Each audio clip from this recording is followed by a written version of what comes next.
What up, YouTube? Team Movies here with the World War II film Midway opening this week. Since it is directed by Roland Emmerich, I decided to go ahead and do my top 5 favorite Roland Emmerich movies. Because Roland Emmerich has not really done a lot of stuff for me to, like, a lot of, good stuff that is for me to warrant to do a top 10 of. So I'm actually just going to cut his films to only 5. But with that being said, here's my top 5 favorite Roland Emmerich movies. Alright, coming in at number 5. It's going to be a bit of an unpopular one because lots of people did not like this one when it got released. But I think it also got buried because it got released in another year where another White House-based movie was released, and that is White House Down. Now, this movie got released around the same time as that Gerard Butler film, Olympus Has Fallen. This is going to be unpopular to say. I probably prefer White House Down over Olympus Has Fallen. I thought this was really fun. You had Channing Tatum as this, of course, that's the this police officer, John Cale, who's been denied of the dream job of protecting, of course, protecting the president of the United States, James Stewart, played by Jamie Foxx. But when the president ends up being taken hostage and lots of people are taking control of the White House, it is of course up to Cale to protect save his daughter and save the president and all that. Joey King plays Channing Tatum's daughter. I thought Joey King was pretty good. You also have a few other people like Maggie Gyllenhaal, Richard Jenkins, James Woods. You had Jason Clarke was in this. This movie is really fun. It's a little dumb, yeah, but it has really cool action. I mean, it has really intense action, especially for a PG-13 film. Because this movie was PG-13 when it got released. And Channing Tatum, I thought Channing Tatum was really great in this. Jamie Foxx was great. I mean, Jamie Foxx as a president was really believable. I mean, if you guys never really seen White House Down, I'd say give it a go. It's actually not that bad of a film. I know lots of people will disagree with me on that, and that's cool, but I gotta see how it is. White House Down was really cool. It was really fun and cool and all. So if you guys haven't seen it, definitely get that one on the go. Alright, coming in at number 4, it is Universal Soldier. Now this movie takes place during the Vietnam War and stars Jean-Claude Van Damme as a soldier named Locke DeVox, who ends up finding that his superior officer, Andrew Scott, played by Dolph Lundgren, has ended up turning violently deranged, and so the two ends up fighting to the death. And you also got Michael Jai White, Ali Walker. You had Jerry Orbach was in this. Universal Soldier is fun. It's really has great action. Van Damme was terrific. The tension between Van Damme and Lundgren was really cool. Now, the sequels weren't all that great, but the first Universal Soldier, it was really, I guess you could say it was a movie that really put Emmerich on the map for most people, and it's a really fun flick. If you guys ever seen Universal Soldier by now, give it a go. It's a really cool action flick. Coming in at number 3, it is The Patriot. Now, there aren't really times I probably prefer this over Braveheart, and Braveheart's great, don't get me wrong, but The Patriot I think is even more violent and all than Braveheart was. You got Mel Gibson as this, the movie of course takes place during the American Revolution, and you got Mel Gibson as Farmer Benjamin Martin, who was of course born and raised in South Carolina and fought bravely during the French-Indian War. Of course, the death of his wife Benjamin has renounced violence and quietly tends over his crops, raising his 7 children alone. And so you even got Heath Ledger as who plays his oldest son Gabriel, who ends up joining the who of course ends up joining to to fight the British and all.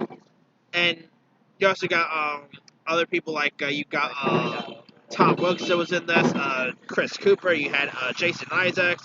This movie is really awesome. I mean, it's actually like if you go on Rotten Tomatoes, it's actually one of his like highest rated movies on Rotten Tomatoes. Like even people who aren't fans of Roland Emmerich actually get a kick out of this movie. It's also scripted by Dean Devlin, who worked with Roland Emmerich loads of times. Yeah, The Patriot is. There's lots of body counts in this movie. Like this movie is more violent than you expected. I mean, I know it took place during the American Revolutionary War, and that was pretty a violent war. But dang, this movie took it to a whole new level. And Mel Gibson, I thought he was terrific in this. Heath Ledger was great. I mean, if you guys never really seen The Patriot by now, it's a really good one.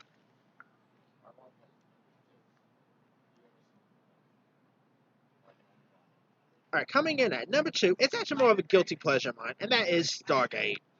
Now, the movie takes place in modern-day Egypt, and it stars a James Spader as his professor named Daniel Jackson, who ends up teaming up with this retired Army Colonel Jack O'Neill, played by Kurt Russell, who ends up unlocking the code of a interstellar gateway to an ancient Egypt-like world.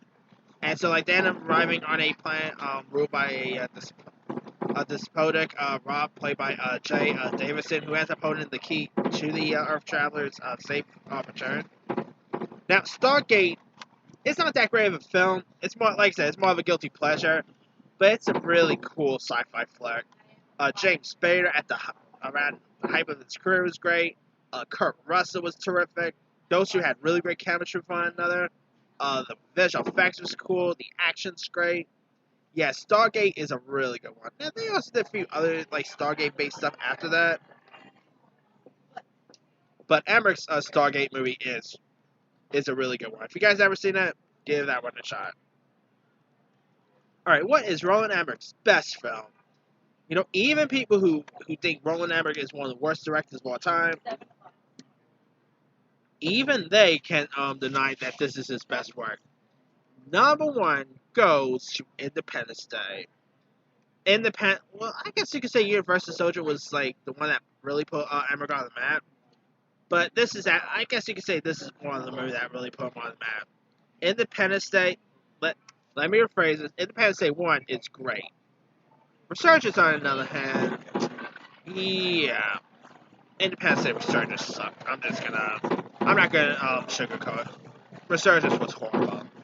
But the original Independence Day, you know, with Bill Pullman's iconic speech, Will Smith punching aliens in the face, you got Jeff Goldblum, Judd Hirsch was in this, Brett Spiner, Professor Fox, probably one of the best casts I've seen in a sci-fi movie, and this movie is really loads of fun, one of the best sci-fi movies of the 90s. The White House, I mean, what is it with Roland Emmerich and White Houses? I never understood that one. But, yeah, Roland Emmerich, this is definitely the best work he's ever done. And, like I said, even people who do not like Roland Emmerich will really admit that this is his best work of all time. I mean, Independence Day is hands down great. It's really entertaining. It's literally a movie I probably could watch anytime it's on. It's really terrific. But that's pretty much it. Let me do the quick rundown. 5, White House Down. 4, Universal Soldier. 3, The Patriot. 2, Stargate. 1, Independence Day. 5. Now, there's also other Roland Emmerich movies I probably could have added. Let's see. Definitely not 10,000 BC. Yeah. He also did that 1998's Godzilla, which I contend to this day that his Godzilla movie is a really good monster film. But to me, it's a terrible Godzilla film. Like, if you just call that Godzilla movie just monster attacking, monsters attack or whatever, it's actually not that bad of a monster film. But it's a terrible Godzilla flick, so it's more of a guilty pleasure of mine, but it's not that bad of a film. He did 2012, which could have been good, but 2012, you know, with John Cusack and all, was Day After Tomorrow, that was pretty good actually. What else?